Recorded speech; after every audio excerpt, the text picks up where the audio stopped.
Dante, but in the music world, he goes by Toogone. So, how are you doing today? I'm doing great. I'm feeling good. Thank you for having me on your show. I feel blessed. All right. Yes. And we're going to delve a little bit more into his experience in the music world and how that has shaped him. Yeah. So, sure. One question I want to ask you is, how long have you been doing music? Oh, for sure. So it started out like kind of joking around in the house when I was like maybe 15. I was just in the house, and one of my homies from school, we started linking up. And next thing you know, we just started just doing music like every day, like just recording all the time. So from 15 to now, so I'm 25 now. So it's like I just got a lot of experience. So now it's like taking it to the next level, you know. Okay. Yeah. So that leads me into the next question. What inspired you, to do music? I know you say you all were joking around, but what was the moment that was like your aha moment that, yeah, I'm going to really do this? For sure. So my uncle, he wasn't my real uncle for real, but he was like my dad, like right-hand man's, or whatever his name, Chris. And he was like really into music. Like he used to play like the guitar and the drums and stuff for like church. Mm-hmm. And one day we was just tweaking in the garage, and he was like rapping over somebody else's song, but he never was a rapper, but he just like was rapping over somebody else's song. And I started saying like, oh, we should make a mixtape. And I ain't never really even know what that even entailed, like as far as actually doing that. But I'm just saying it like, yeah, let's do it. And then, so that's what our original idea sparked from, was just that. But that was like maybe 2 years before I actually did my first song for real. Okay. Yeah. So how old were you when you did your first song? I was 15. It was, I think I put my first song on SoundCloud. It was Halloween 2013. That was the first song I ever put out because I recorded it myself. That's how I remember it. Yeah. Got you. Yeah. I was on the Audacity back in the day. Okay. Yeah. So walk us through the process of how you make your songs from start to finish. For sure. So most of the time, now.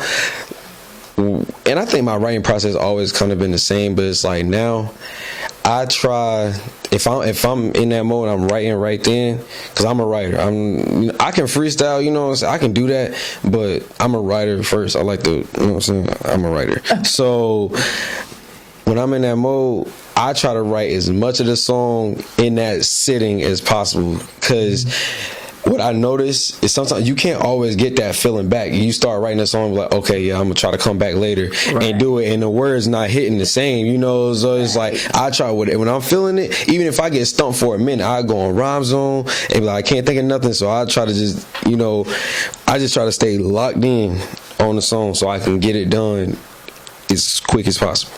I see. Yeah, so do you have notepads and?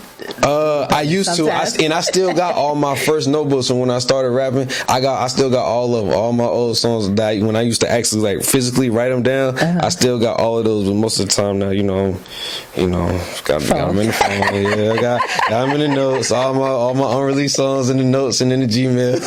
Okay, but gotcha. Yeah, I want to start back writing my lyrics down, but I'm not always somewhere where a pen and pad at. That's true. So, that's true. Yeah. So let's go back when you said you and Chris, he was rapping over a beat. Mm-hmm. So from that moment, how has music shaped your life from, when you started to this current moment? It's everything. I told my mom one time, and I could tell she didn't really like that I said that, but I was like, I don't know who I would be if I didn't rap, okay. Because it's just became such like a staple in who I am as a person. Like, okay. I don't vision myself. Of course, I got other talents like engineer, photography, video editing, all that stuff. But like my main core is a rapper, so it's like I gotta, what I'm saying? I gotta have that. I just, You know, it's just a piece of me. Whereas before, it was like something I'm doing. Okay. So that size shaped me. It went from something I'm just doing to now it's like engraved in me. You know what I'm saying? Like a tattoo. So your passion. You know? Is Yes, your passion? extremely. Okay. Yeah. Yes. Where do you see the vision of your music going? I just want to be able to bring people together. You know, I feel like with the way music is these days, because you gotta be balanced, right? So you can't always be on your conscious stuff and like trying to, you know what I'm saying, save the people, but at the same time you can't always be turning up either, you know. So I feel like you gotta be balanced. So I feel like that's what I try to bring to the table, is a balanced effort of, yeah, we can turn up but still get to know the real me at the same time. Okay. So, and that's why I want to bring out other people, is to bring out multiple sides of them and not just one side. Because I've had people that don't really listen to conscious music for real, and they listen to me and be like, oh, I can relate to that. I can relate to that, and people be like, oh, you know. So that's what I try to do, just bring people on one accord, because there's so much just button heads these days. You know? Yeah, yes, that is agree that 2 makes great music for everyone. That's okay. We can agree on something. Okay. Yeah.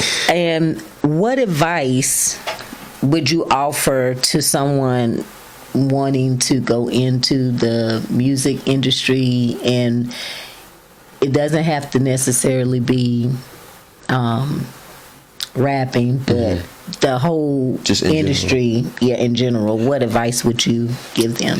Number one, it's a couple things. Number one, believe in yourself before anything. You gotta believe in yourself, because if you don't believe in yourself, you gonna have yes men around you that's just telling you what you want to hear, and then that's how people get into some situations where they be like, oh, my label this, my label that, my label this, because you just got people that don't really want the best for you and just trying to capitalize off of who you are. So that's number one, is believe in yourself, bet on yourself. Number two is learn as much as you can about the industry before you really get deep into it. Now, sometimes you can't always project that. You might think that song not gonna blow up today, and it do, and now you gotta start figuring stuff out. So it's like, if this really what you want to do, you should be researching that like it's like your life depend on it. You should be watching and understanding what you getting into, because that's what happens a lot of time. People getting this overnight fame, with the TikTok, and what I'm saying, everybody going viral and stuff, but they don't understand the business aspect of it, and then they getting finessed, you know what I'm saying, and down the line they signing these contracts, don't got no lawyers for real,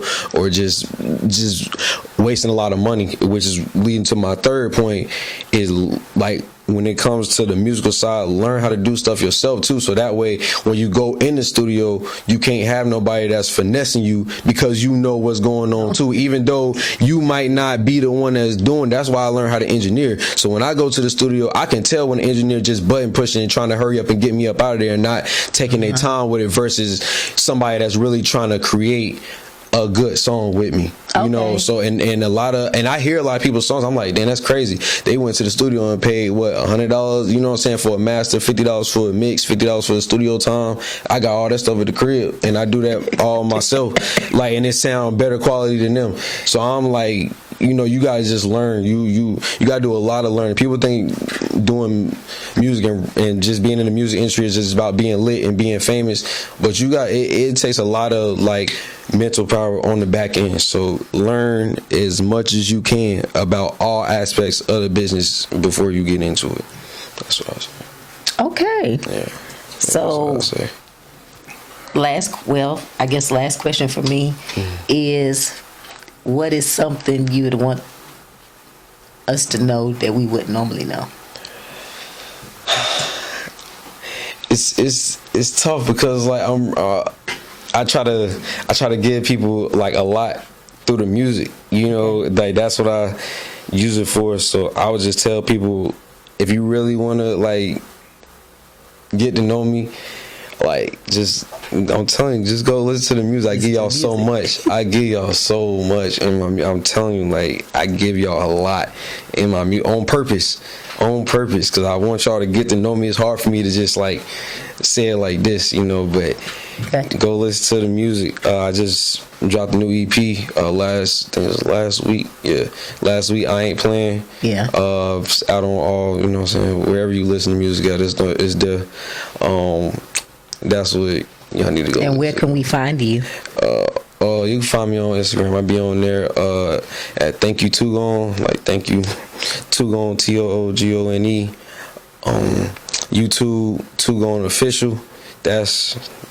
Go check out that YouTube. I got a lot on there too. Yeah, definitely go on that YouTube for sure. But yeah, that's where we at, man. That's where we at. All right. Well, this is Brown Karma with Mustard Seed Radio. Yes, I appreciate you having me. We appreciate having Toogone with us today to share his insight on the music industry and his journey. Like you said, you can reach him on Instagram. Yes. Thank you, Toogone. And on YouTube, Toogone Official. Yes, ma'am. Yes, ma'am. All right. Thank you. Thank you.